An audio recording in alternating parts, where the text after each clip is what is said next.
Diário de leitura número 15, capítulo 54 a 58 do nono livro de Outlander, Dicas Abelhas que não estão mais aqui, de Diana Gabaldon. E com esses capítulos, minha gente, a gente termina a parte desse livro, que foi, qual parte mesmo? 3? Foi a parte 3 desse livro, e aí depois a gente começa a parte 4. E, nossa, gente, esses capítulos...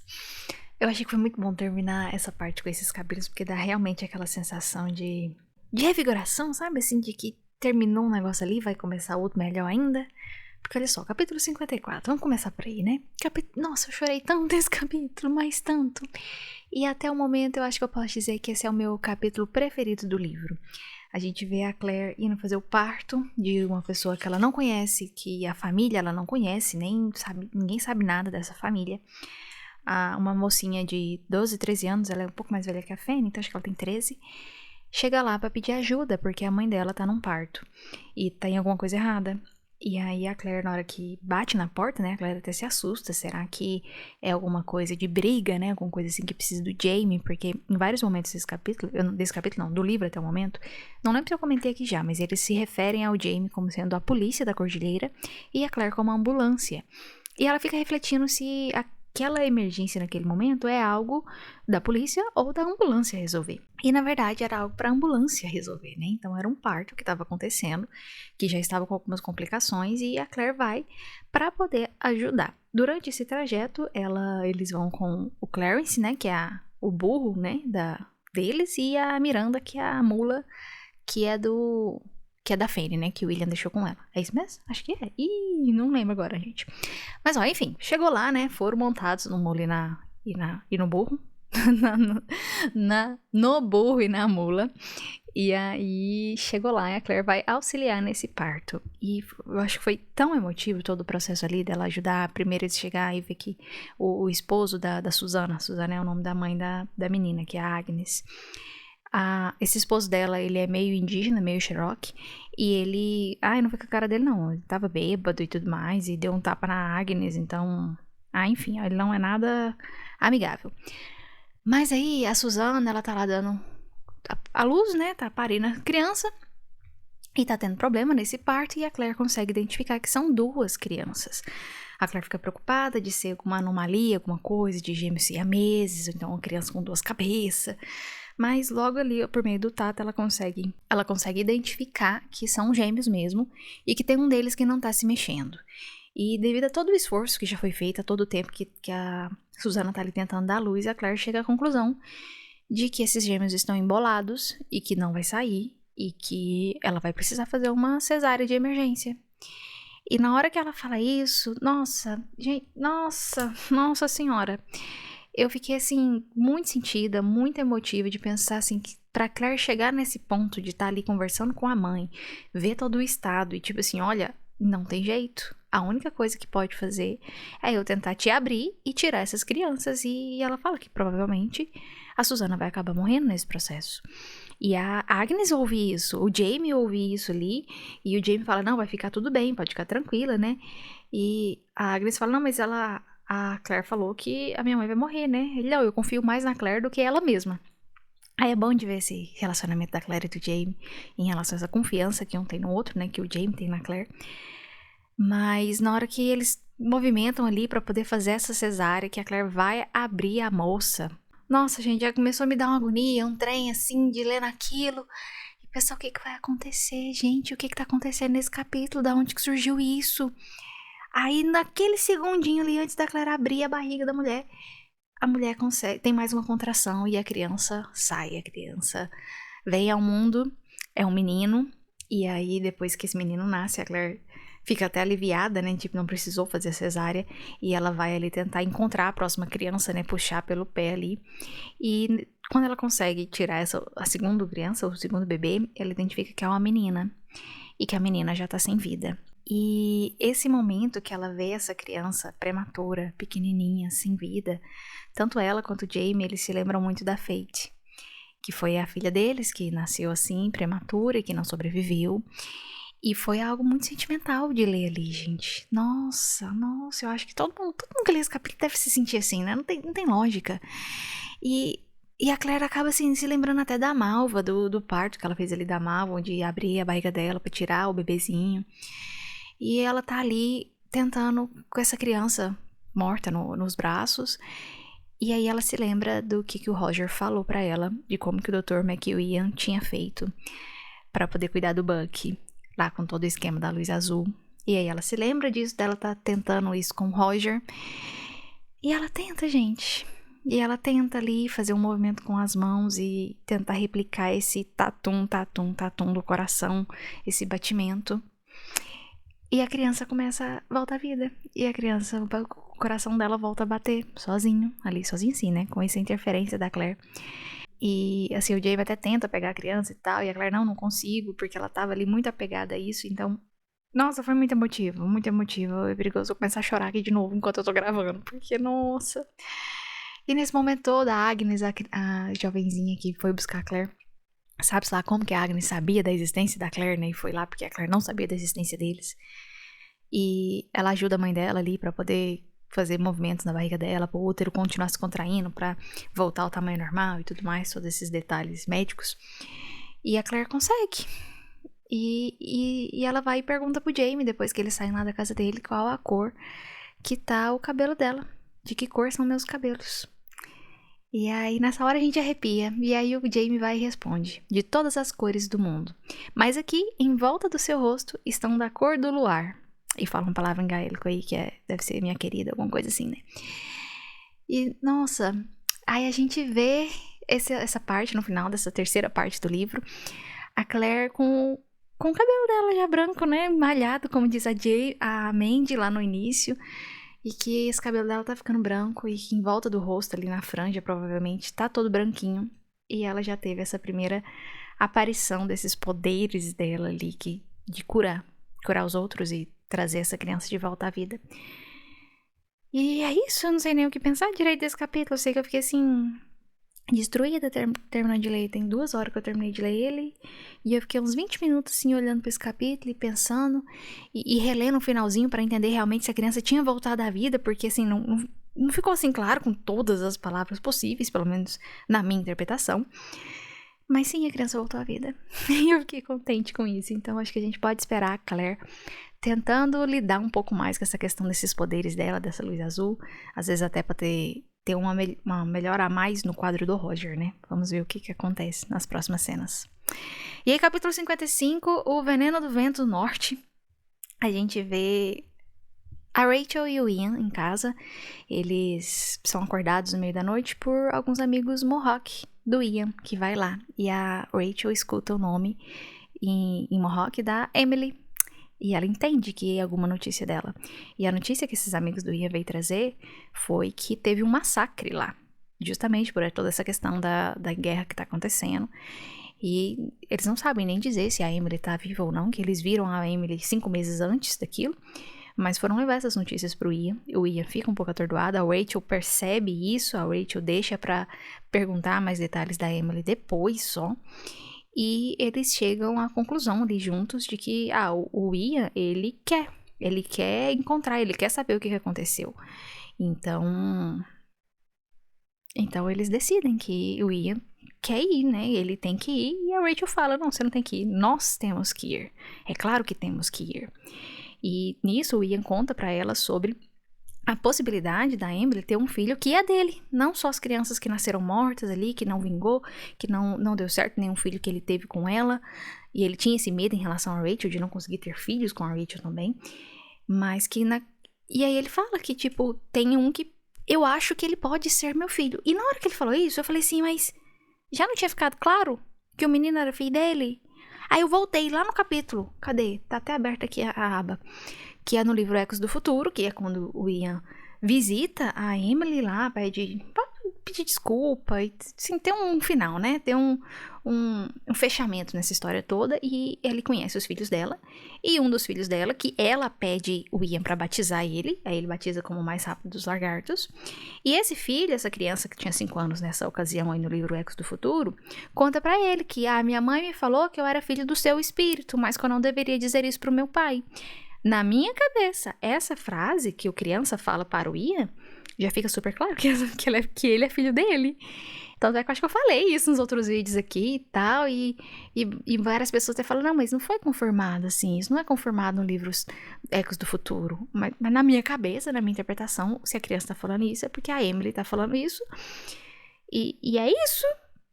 Mas aí eu percebi nesse livro agora, com esse capítulo, de que o Ian não tem certeza que ele ouviu a criança falando isso, mas que ele não considerou 100%. Ele não sabe se é, se não é. Mas eu acho que é, hein, gente. Porque, não faz sentido não ser, ter esse rolê todo e ainda não ser filho dele. Mas eu fiquei pensando assim, onde foi que eu errei na minha leitura ali, que eu achei que era? Você também achou que o mais rápido dos lagartos lá é Digger? Se eu não me engano é Digger o nome que a mãe deu pra ele, mas o William batizou o mais rápido dos lagartos. Você também achou que ele já é filho dele, 100%? Porque na minha cabeça é. E aí eu chego nesse ponto aqui, o próprio Ian tá confuso em relação a isso. Eu pensei, eita, não entendi. Enfim, vamos seguir a leitura pra ver o que acontece, né?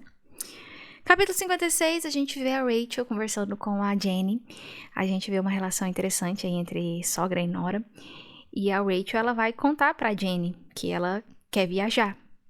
E assim, elas têm várias conversas aí nesse capítulo, né, falando de várias coisas, inclusive do fato que a Jenny daria uma boa amiga lá, né, e tudo mais. E a Jenny começa a conversar com ela sobre a questão da mãe delas, que a Jenny fala que a mãe dela morreu aos 10 anos, a Rachel não conheceu a mãe dela, que a mãe dela morreu no parto. E a Jenny conta de todos os medos que ela teve em relação a como cuidar do Jamie, do pai dela, que ela nunca poderia substituir a mãe dela, mas ela foi lá e fez o que ela poderia fazer. Ela botou um avental com 10 anos de idade e foi fazer a janta para poder alimentar os dois. E aí, nesse momento, a Rachel conta pra Jenny que o Ian tá querendo ir lá em Nova York, que é na onde tem eu não sei dizer se é uma aldeia ou assentamento, como é que é, mas é onde os Mohawks estão instalados, que é na onde teve o massacre. E ele quer ir lá pra poder ver o que aconteceu. E aí, ela até fala, né, o Ian quer tá com vontade de ir lá em Nova York pra poder se tranquilizar em relação ao bem-estar de... aí a Jenny completa. Da mulher indígena com quem ele foi casado. E aí, ela falou que é...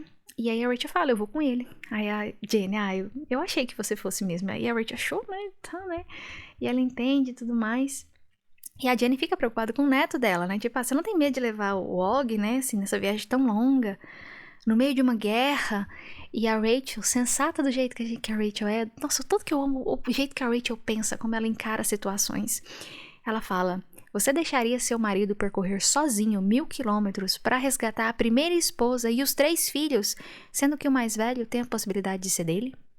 Nossa, gente, com essa frase, eu acho que a gente só constata o tanto que a Rachel, ela é uma personagem forte, que tem, assim, uma personalidade excepcional, um raciocínio e um autocontrole gigantesco. Porque eu acho que essa jornada não vai ser fácil dela acompanhar e ir lá pra resgatar a ex-esposa com a possibilidade de um dos filhos ser do Ian. Sim, ir sozinha é fora de cogitação, realmente. Mas ir junto, ainda assim, é um desafio. Vamos ver o que acontece, né? Capítulo 57. A gente chega ao ponto de ter a conversa entre o Ian e a mãe dele sobre essa questão dele viajar. Eu gostei de ver esses 2 capítulos separados, porque a gente vê a relação da Rachel com a sogra dele e a relação do Ian com a mãe dele. Que eu acho que tem muito tempo que a gente não vê uma conversa assim franca entre o Ian e a mãe dele, a Jenny. Tanto é que a Jenny, enfim, ela participou muito dos capítulos dos primeiros livros, né? E a relação dela com o Ian já foi algo assim que não deu pra gente ver muito, porque a partir do momento que o Ian era um adolescente, ele tava ali com o Jamie lá em Edimburgo, a Jenny tava lá em Lallybrook, sem saber cadê ele e tudo mais. E aí logo o Ian foi raptado, né, e aí lá pra Jamaica, aí a galera toda vai lá pra salvar ele, de lá eles acabam parando na Carolina do Norte, então não deu pra ver muito essa relação entre os dois. E eu gostei muito de ver esse capítulo aqui, dessa conversa entre eles, eu achei que foi muito bom de ver. E eles conversam ali sobre os clãs, e a Jenny até fala, você não lembra do brasão dos Mackenzie, né? Até porque quando o Ian nasceu, já tinha passado a Batalha de Culloden, ele já tinha tido toda aquela situação de que não poderia ter mais clãs, que não poderia falar gaélico, que não poderia usar tartan, que não poderia ter essa identificação toda de clãs das Terras Altas. Então o Ian não viveu isso. Mas eles conversam sobre os lemas, né, tanto o lema dos Frasers, o lema dos Murrays, esse brasão dos Mackenzie. E aí, o Ian aproveita a ocasião por estar pronto, né? Que é o lema dos Frasers, né? Jesus Pressed, que é estou pronto. Bom, eu com meu gaélico, né? Que eu só li aqui na minha cabeça. E aí, ele falando em estar pronto, né? Ele fala que vai, e que ele até conversou com um outro pessoal lá da Cordilheira pra mãe dele ficar com eles enquanto eles estavam fora. E aí a Jane até fala, você vai fora pra poder ver lá a questão da sua esposa indígena, né? E o Ian fica surpresa, a senhora já sabe, né? E aí ela fala, não achou que eu fosse deixar a Rachel acompanhar você sozinho? Desculpa. Não achou que eu fosse deixar a Rachel acompanhar você sozinha no meio de uma guerra, ainda mais com aquele bebezão molenga de vocês. Então, nesse momento a Jane fala que ela vai junto. E aí eles... Teimosa feito uma pedra, né, a Jane? Então... Ela vai junto, gente. A Jane vai junto. E eu acho que essa jornada deles vai ficar mais interessante ainda com a presença da Jane. E eles conversam um pouquinho mais ali a respeito do pai dele, do Ian pai, né? Em relação ao Ian falar que sente a presença dele, né? E pergunta se a mãe dele também sente a presença dele por perto. E ela fala, né? Você não deixa de amar uma pessoa só porque ela morreu. Mas eu não posso supor tão pouco que ela deixe de amar você de volta, enquanto ela já morreu. E aí a gente só vê depois uma breve preocupação entre a Rachel e o Ian, quando o Ian conta pra Rachel que a Jane vai, né? Que a Rachel fala assim, mas quantos anos que a sua mãe tem? Porque vai ser uma viagem no inverno, no meio de uma guerra, pra percorrer 1000 quilômetros. E a Jane, ela é 2 anos mais velha que o Jamie, então assim, ela já é uma senhora idosa, gente. Tudo bem que ela teve uma última viagem pra vir da Escócia pra cá, pra Carolina do Norte, mas é uma jovem idosa. Não lembro quantos anos que o Jamie vai estar agora, mas sei lá, 50? 60? Não, 60 acho que não. Ah, vou ter que fazer conta, não lembro. Vamos fazer conta, depois no próximo capítulo eu retomo esse assunto, pra tentar pensar qual a idade certinha aí do Jamie e da Jane. Se você souber, deixa aí nos comentários. E o último capítulo dessa parte, né, dessa terceira parte, o capítulo 58, A Sorte nas Contas. Quando eu li o nome desse capítulo, o título, eu pensei de conta no sentido de dívida, né? Alguma coisa assim. Mas na verdade é um capítulo que gira em torno ali das contas do terço e do colar de pérolas que o Roger deu pra Claire, que todos dois eram da mãe deles, da Ellen. E eu tô falando eles porque nesse capítulo tá uma conversa entre a Jane e o Jamie, né? Eles se encontram na montanha, ao acaso ali, por um acaso. O Jamie tá procurando um urso, a Jane tá levando as cabras pra pastar. E do mesmo jeito que a gente vê os capítulos anteriores da Jane com essa conversa íntima com a Rachel e a conversa com o Ian, a gente consegue ver isso de novo se repetindo, mas com o Jamie, que também eu acho que tem muito tempo que a gente não vê, não muito tempo, porque no início do livro teve a conversa dos dois em relação ao Roger, que eu já acho que foi bem calorosa, eu acho que eu até que cheguei a comentar disso aqui nos diários. E a gente vê isso de novo, mas com muito mais intensidade. Porque dessa vez, nessa conversa dos dois, eles falam da mãe deles, eles falam dessa questão desses presentes da mãe dele, que era o escolar de pérolas, e o terço, que a Jane não poderia ter deixado para uma das meninas dela, porque senão ia dar briga entre as meninas, uma ia ficar enciumada da outra, então ela ficou com ela mesma.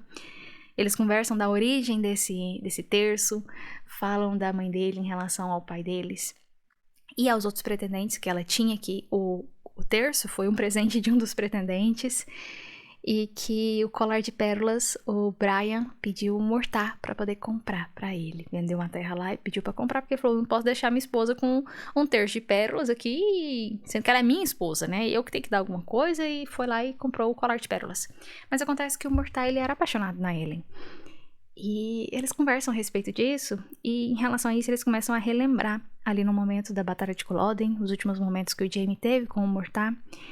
E foi bem emocionante, assim, ler todos esses detalhes, porque eu tenho uma vaga lembrança de quando eu li o livro 2 e o livro 3, que tem algumas reminiscências ali sobre essa guerra, né, a Batalha de Culloden, e sobre o mortar, e eu lembro de ficar sentindo muita falta da presença do mortar, de ter essa narração de como que foi essas coisas. Eu tenho literalmente uma vaga lembrança, gente, mas eu lembro que eu senti falta, até porque na série o mortar fica vivo, né, na série o mortar acompanha a gente ali até a 4ª, 5ª temporada, não lembro qual certinha, mas por muito tempo.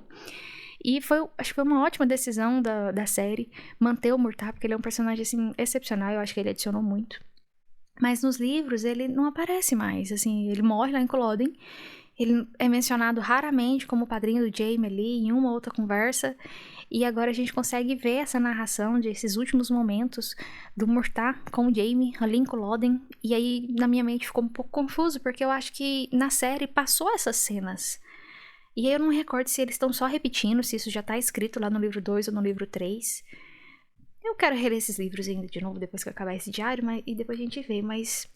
O ponto é que eu achei que ficou muito bom essa conversa deles aqui e todo esse sentimentalismo e lembrar da família, e lembrar de Lily Brock, e lembrar de Culloden, porque eu acho que essas raízes escocesas e tudo mais, toda essa história lá da Escócia em relação a eles é o que caracteriza Outlander. Eu acho que ir pra Carolina do Norte, toda essa questão dos Estados Unidos, assim, não é tão charmoso quanto a Escócia. Não sei se isso é um senso comum, mas pra mim eu espero muito que eles ainda voltem pra Escócia, viu? Oh, coisa difícil de superar que eles não estão mais na Escócia. Mas eu achei que foi muito bom mesmo de ler. E o capítulo termina com a Jenny falando que é pro Jaime guardar esse terço dela de pérolas. E que se ela não voltar, se acontecer alguma coisa na viagem que eles vão fazer, pra poder ir lá ver o que aconteceu com a Emily, se ela morrer no meio do caminho, né, é pra ele dar pra Mandy. Isso porque a Mandy é a mais nova na frente ali, né, até onde ela consegue alcançar, assim, das mulheres com o sangue da mãe dela. Então ela quer deixar pra Mandy esse terço de pérolas, que eles até contam que é bem valioso, né, que valeria muito mais do que um cavalo, se eu não me engano. Esqueci o que eles comentou aqui e comparou. Mas eu achei que foi muito bom e que dá a sensação realmente de que os livros estão acabando. Porque eu acho que depois desse retomada desse assunto do Murtagh, eu acho que ele não vai ser mencionado de novo. Até porque tem tanta coisa pra acontecer, pra finalizar. E eu acho que eu fiquei naquele sentimento assim de despedida em relação à Batalha de Culloden e o Murtagh e tudo mais. E... é difícil aceitar um fim, viu, gente? É difícil. Porque nós estamos na metade do capítulo, do livro. Agora praticamente oficialmente na metade. E aí começa, né, a próxima parte. Vai começar a parte 4. Que a parte 4 tem o nome de uma viagem de 1000 quilômetros. Então a gente vai ver, muito provavelmente, aí tudo acontecendo nessa viagem da Rachel, do Ian e da mãe deles e do Og, pra poder ir buscar a Emily e ver o que acontece. E eu tô vendo aqui os números dos capítulos. E essa parte 4 começa no capítulo 59 e vai até o capítulo 106, até chegar na parte 5. Depois tem parte... E aí a parte 5 é a última, né? São só 5 partes. Então temos aí mais um quarto do livro para essa viagem de 1000 quilômetros e mais um quarto do livro para finalizar a história, que não sei sobre o que vai ser. Mas é isso. Nosso diário de leitura emotivo deste domingo. Bom, hoje é domingo que eu tô gravando. Vou ver se eu consigo já postar hoje mesmo, tá bom? Um abraço, muito obrigada por me acompanhar. Boa leitura e até o próximo diário.